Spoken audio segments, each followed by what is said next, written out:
Hey, what's up, guys? Welcome back to the very special stream. Now, before we begin, we're gonna make sure the stream works, so we'll give it about 30 seconds to make sure that the stream will work, and then we will get into what this stream officially will be. Alrighty. Judging from the way we're looking, the stream is good. So, hey, what's up, guys? Starbrother here. Welcome back to another stream. In today's stream, we'll be doing a very special and a requested look, in-depth analysis in the biography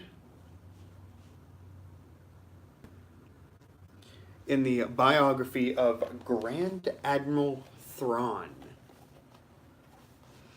Yes, this is the Thrawn biography solo stream. A stream that was requested by a streamer in the last stream we did a few days ago. Of course, in this stream, we will be going over the wonderful and entorturing and very, very intriguing life of Mithra Nuduodo, or Thrawn.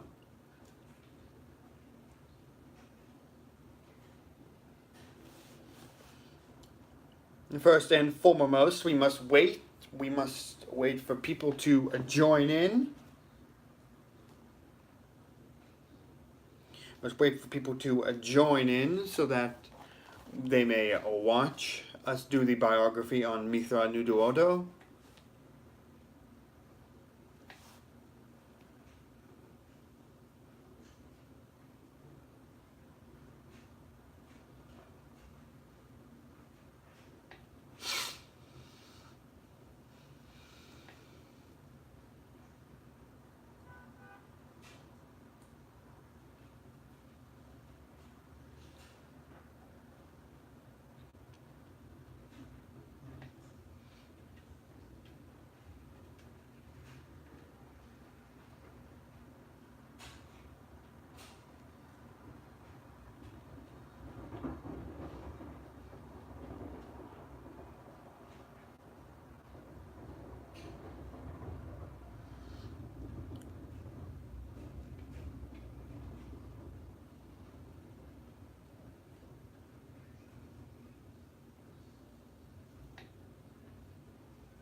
Like I said, guys, we are waiting for some people to join in before we officially begin the Mithra Nuduodo biography.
As I said, folks, we are just waiting for people to join in on the stream. Once people join in on the stream, then we will begin.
As I said, guys, we're just waiting for people to join in.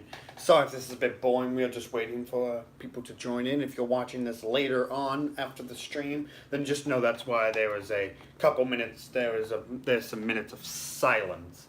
It's just me gathering my information together, and me just waiting for people to join in.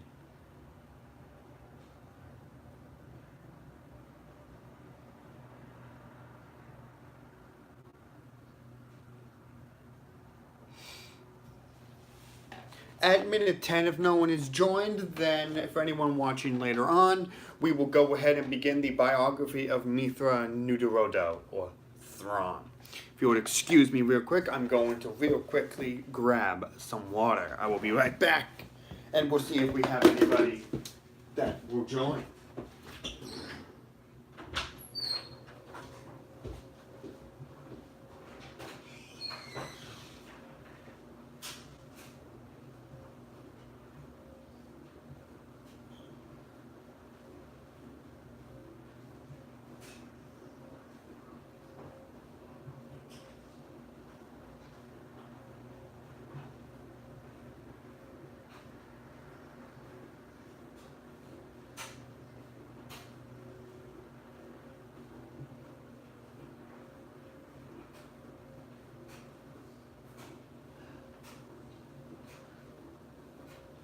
Stream's up.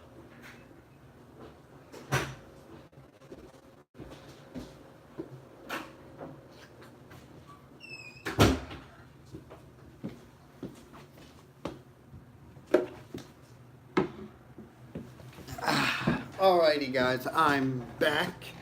I have myself a cup of water to keep my throat dry.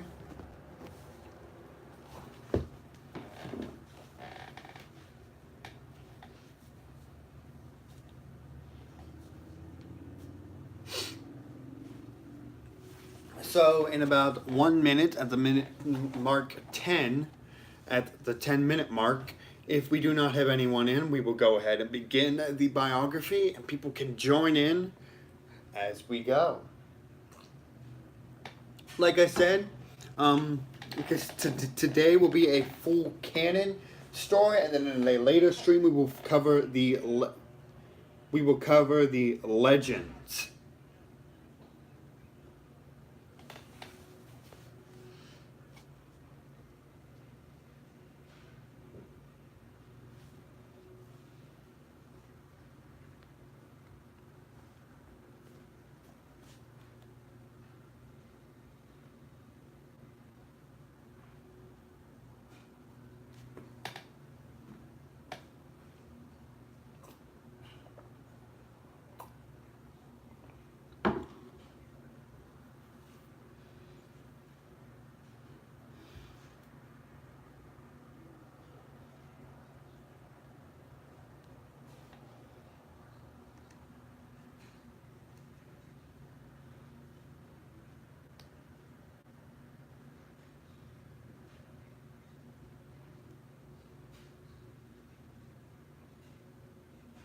Alrighty, guys, since there's 10 minutes, we will just go ahead and begin where we left off in the last stream with Mithra Nuderodo's full biography.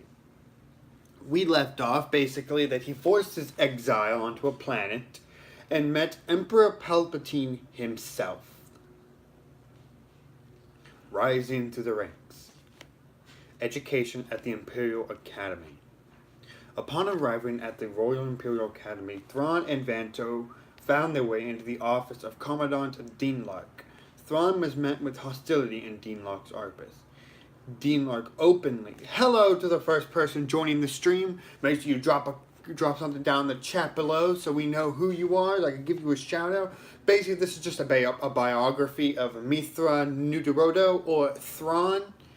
And if you're interested, stick around. If not, oh well, then go find another video. Alrighty. So, the Thrawn was informed that instead of graduating at the academy as an ensign like Vanto, he would be graduating at the rank of lieutenant.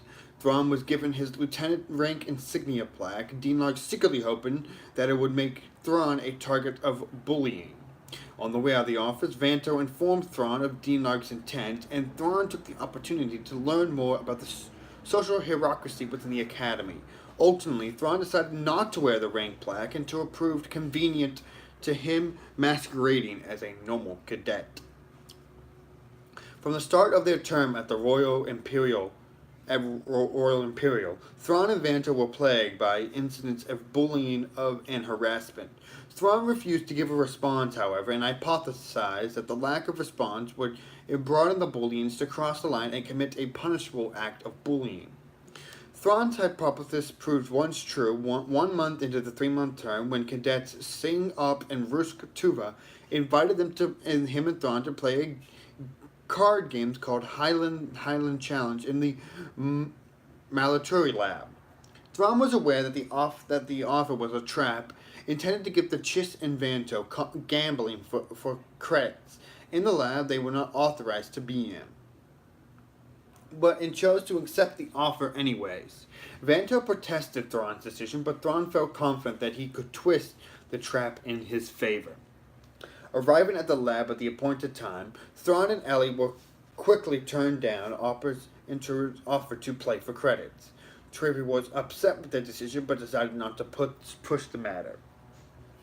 The four proceeded to play a tense game of the Highland Challenge. Obra and Thrawn discussing the topic of traps in context of the hands of cards. As the round drew to an end, and Obra activated his trap by discreetly calling an instructor. Thrawn slipped on the lieutenant's plaque. The instructor, powerless to punish a lieutenant for being in the lab, was forced to reluctantly let Thrawn and Vanto go, much to Arbor and Turi's charm.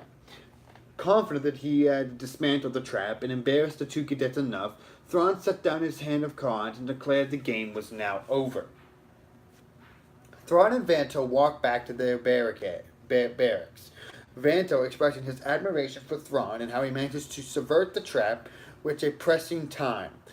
Moments later, however, Thrawn pushed Vanto into the bushes when he was assaulted by Cadet Grimm and 2 other unidentified cadets who had been called to the scene by Over and Tor.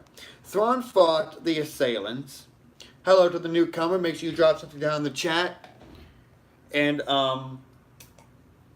this is a biography of Thrawn. A canon version, at least today. Thrawn fought off the assailants, allowing them to land a few hits on the order to assess their combat skills before, with the help of a distraction from Vanto. What's up, Krabby Llama? Today is a biography of Thrawn, so sit back, grab a little snacks, and enjoy the canon biography of my favorite Star Trek character. With that being said, let's continue.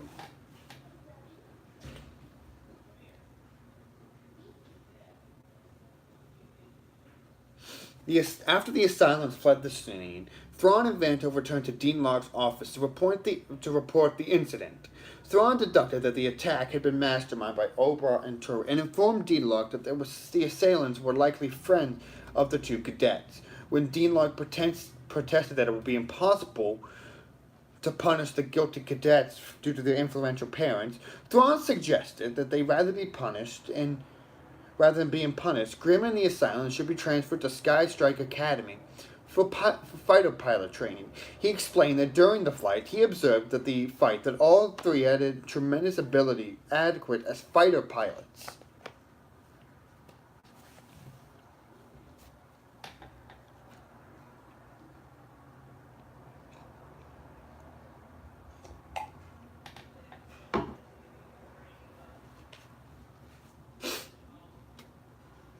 It's a proper snack. All right.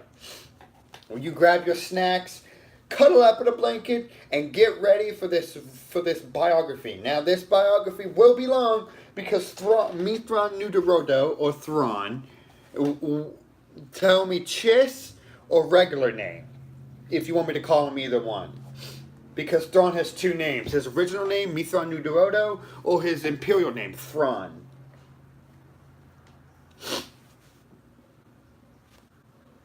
With that being said, curl up with a blanket, grab your cheese curls, and get ready to listen to the biography of one of my favorite Star Wars characters. Well, not one of my favorites, my all-time favorite Star Wars character, Thrawn.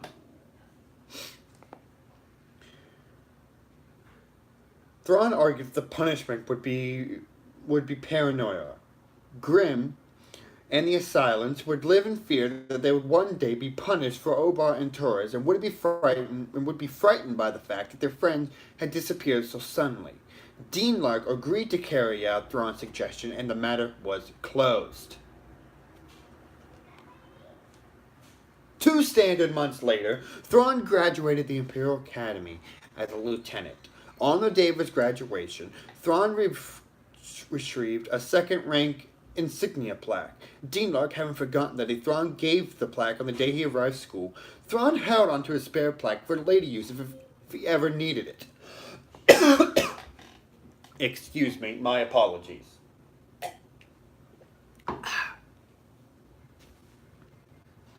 After the graduation ceremony, Thrawn briefly met Ellie's mother and father, who expressed their subtle discomfort around him. As they left, Vantos mentions that they wished that they could use their beckon call, a technology that intrigued Thrawn greatly. After the Vantos were gone, Thrawn and Vanto reported to Dean Lark's office for their first assignment of their careers. Thrawn was assigned to the second weapons officer of the Gazanti-class cruiser Bloodcrow, and Vanto was assigned to the role of his aide. They boarded the transport and began their careers in the Imperial Navy. Now, most of this, I will tell you when the book stops, but most of this information can be found in the graphic novel Thrawn. Now, I would if you want to learn more about Thrawn and more of his in-depth adventures, I would highly recommend getting this book. This book is one of the most amazing books you will ever read.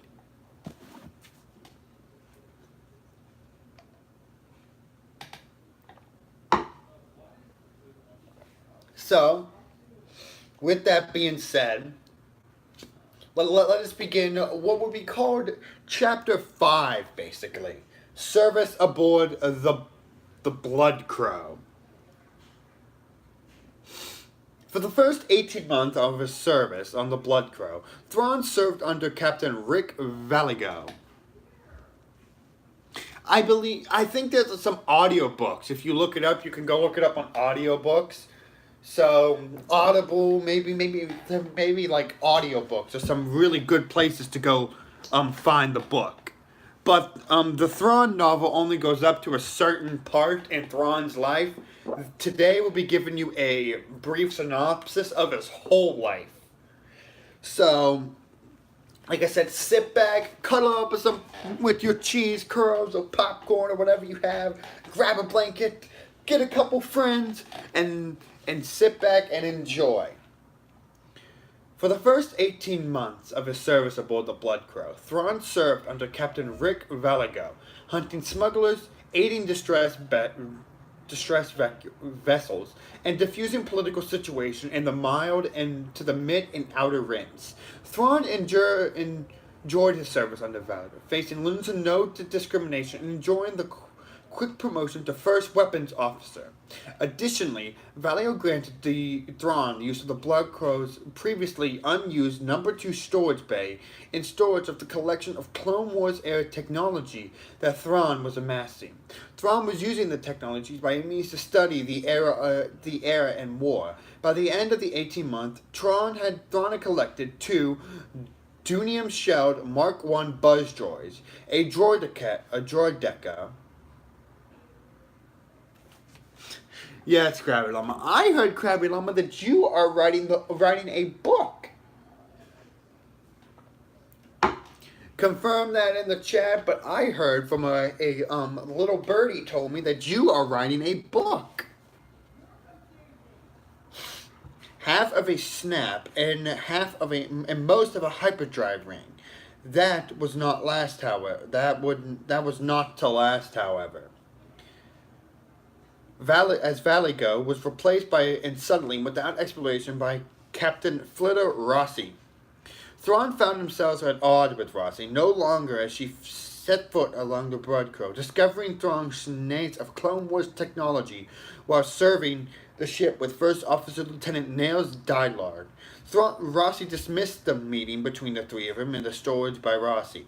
Eager to assess the dominance as captain, demanded that Thrawn's collection be dumped or otherwise destroyed. Thrawn, still having plans for his collection, argued that she'll be allowed to keep his collection due to the value of the pieces that he had accused with his own credits. With the help of Dylard,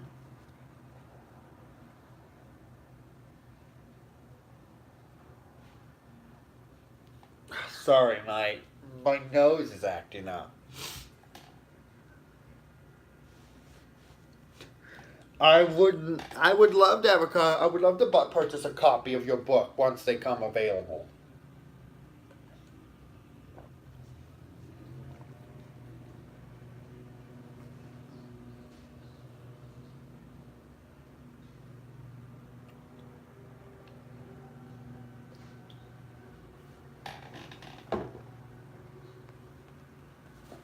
All right. Thrawn, however, Thrawn found his service under Rossi notably more difficult than his service under Valigo. Unlike Valigo, Rossi was projected against aliens and took offense that the fact that Thrawn was allowed an aid. As a result, Thrawn found himself to every dirty, nasty, unsuitable job on the Blood Crow while working under Rossi. The Dominor incident. As a consequence of Rossi's tendency to assign unsuitable jobs, Thrawn was not surprised when he and Vanto were assigned to investigate a distress call. Hello, Elizabeth Moore. No, mayonnaise is not an instrument. I would like to keep the chat a serious. This is a biography of Thrawn, so I would appreciate if the chat remained serious. And if you are watching, make sure you snuggle up with some snacks, get grab some friends, and listen to the biography of Mithra Nuderodo, one of my favorite Star Wars characters. Thrawn was not surprised when he was assigned to investigate the distress call coming from the cargo freighter Dominor. The freighter was carrying a valuable shipment of static lock Tabana gas. All right, Krabby Llama, that's great. I'll make sure to get the book. Once the Blood Crow reached the adrift Andrometer, Thrawn boarded a shuttle that the vessel alongside the boarding party consisted of Vanto, Ensign Marlin, electronics tech Leonardo, and engineering tech Jacob. Sorry if I butcher some of these names. These are Star Wars names. So, once they boarded the Domineer, Thrawn assigned Vanto, Leonardo, and Jacob to investigate the engine section, while he made his way to the bridge with Berlin. Several minutes later, Jacob investigated. Vanto signaled Thrawn that he had found someone in the central passageway. Thrawn instructed Vanto to return to the bridge with the prisoner. At this moment, Thrawn meet the man that would later become known as Night Swan, currently operating under the alliance of Nival Cindy.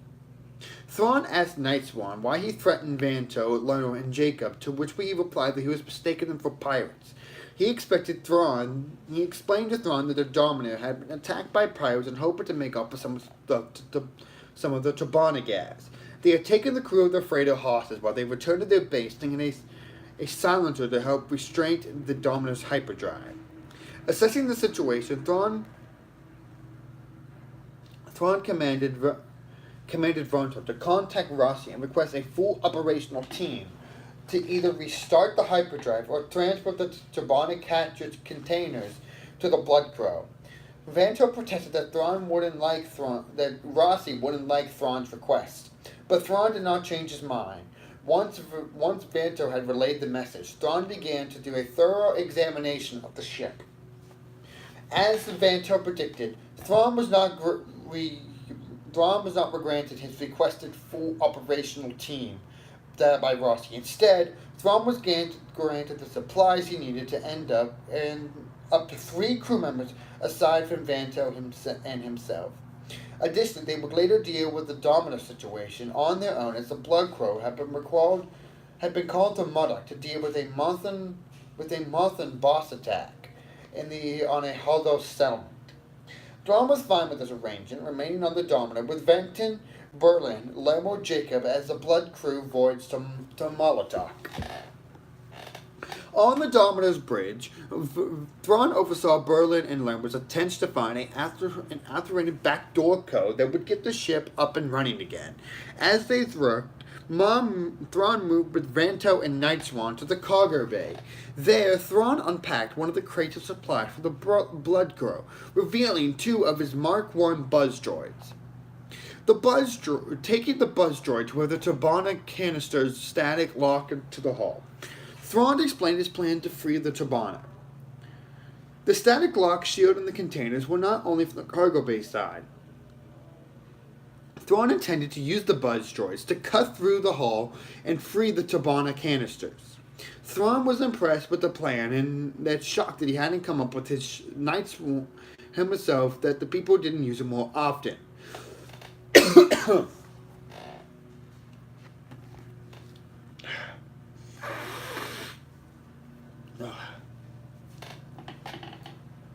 My apologies. My nose seemed to be acting up. My humblest apologies.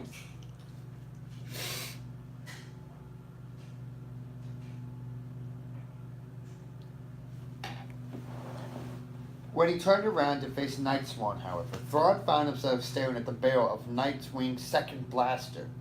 Calmly, Nightwing requested that Thrawn ordered Berlin, Lento, Jacob, and Vanto to surrender, so that no one would be harmed.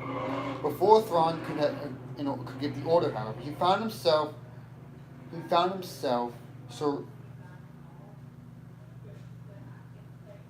surrounded by Angel and his pirate crew. Nightswan gave Thrawn one more chance to surrender, and Thrawn obeyed, surrendering and commanding Berlin Lanto to surrender via comlink. Thrawn, Verlo, Berlin, Lanto, and Jacob were then taken with the buzz droid to Ellen's ship, the Marauder, to be prisoners from the Dominator. The Nightswan was only interested in the Turbana Castus, and the Dominator demanded that the Thrawn and the prisoners be dropped off unharmed at a predetermined rendezvous.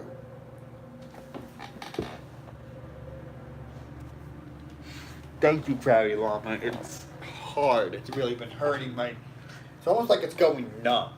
But with that said, we still have a lot of ground to cover. We have a lot of ground to cover. We aren't even a quarter of a way through Thrawn's early Imperial life, let alone when he was a Grand Admiral. And don't even get me started about the Battle of Adelon, which is possibly one of my favorite Thrawn moments. Excuse me. But, like I said, if you guys have any comments about Thrawn, or any questions that you would like me to answer about Thrawn, don't hesitate to ask them. And I will answer them in between sections of our reading. With that being said, let us get back. Once they were locked up in the cell, Thrawn proceeded to wait silently until Nightswan and Angel had reboarded the Dominator, then jumped into lightspeed. Once the Dominator had gone, Thrawn's plan was set into action. He asked Lena if she could isolate the bridge and fly the Marauder from the control panel in the room, which she replied that she could as long as she could reach the panel. Pleased with Lanto's answer, Thrawn removed his insignia plaque, revealing that he had turned the spare plaque from the graduation into a beacon call for the buzz droids. Using the beacon call, Thrawn guided the buzz droids to attack the prison cell's locking mechanism. Drawn by the commotion, 3 pirates entered the lockup, and Thrawn redirected the buzz droid to attack them. While they directed with the barge droids, Giab kicked apart the damaged prison cell locker's mechanism. Thrawn kicked the damaged cell door, and the Imperial and prisoners rushed the pirates. The three pirates were subdued, and Thrawn directed the second barge droids to cut the ship in half, so they wouldn't have to deal with the pirates in the forward portion of the vessel. Once Lyra had used the control panel to gain access to what remained of the ship, Thrawn took command of the Marauder. Back aboard the Blood Crow, Thrawn and Branto were brought before Rossi to justify their actions aboard the Dominator and Angel's ship. In this meeting, Thrawn revealed that he had realized Night Swan was deceiving him and anticipated the trick and allowed himself to be captured.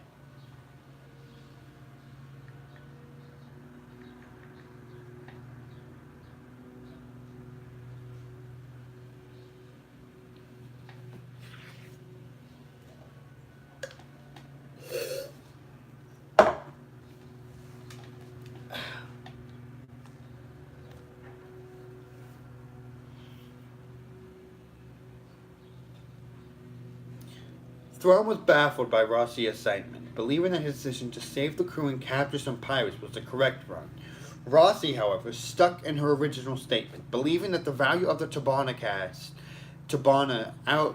outweigh the value of lies. As punishment for Thrawn's failure in the eyes of High Command, Rossi sentenced Thrawn to suspension at Admiral Wolf's base on Adasan, which she waited for more official ruling from Coruscant. Seeing as its opportunity to get the Dalmar back, Thrawn suddenly manipulated Ron into suspending Vanto along with him. Once on Asterson, Thrawn managed to convince Ron to allow him to interrogate the three pirates they had captured, with Vanto witnessing the interrogation.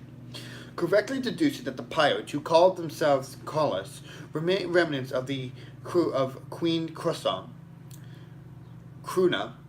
Thrawn threatened the three prisoners and ransomed them from Grand Moff Wulf Tarkin, and who had been responsible for the death of Cruna and most of her crew. The Throns, frightened at the prospect of being turned over to Tarkin, allowed Thrawn to tell him his deal. In exchange for the location of Nightwing, the Angel, and the Dominator, Thrawn offered the pirates safe transport out of the sector before Tarkin and the ISB arrived for additional interrogations. Hoping to trick Thrawn, the pirates had a short meeting with Insai Bisti, as they planned to give Thrawn false information in order to secure their freedom. Speaking in basic once more, the pirates told Thrawn that the Dominator had been taken to Corthrin on the planet of Killam. Once out of the interrogation room, Thrawn, Vanto, and their pirates used the slang word Turna Ob, Dub, and Sklosh to determine that the Dominator had been taken to the trading boats on Urba in the Basta sector. Hoping to save Wasp from any career fallout, Thrawn feared that he might accompany his actions. Thrawn volunteered to take full responsibility for the operation on Urba to rescue the Dominator, interpreting this action as Thrawn attempting to hold the glory. Wordsworth became angry and argued with Thrawn for several minutes before ultimately deciding to save the argument for later. Returning to the more pressing matters at hand, Thrawn and Risra dispatched forces on Urba and Kingdom to arrest the pirates and retake the Tabana Gap, hypothesizing that Tabana Gas may have been taken to Urba to the nearby Tabula, protecting the planet Corthra. Thrawn also ordered a force to be sent as part of a reclaiming effort. Alrighty, folks, due to the lack of interest in this stream, I'll be ending the stream here. If you guys want the rest of Thrawn's biography, don't hesitate to ask. And like always, have a great day. See you later, guys.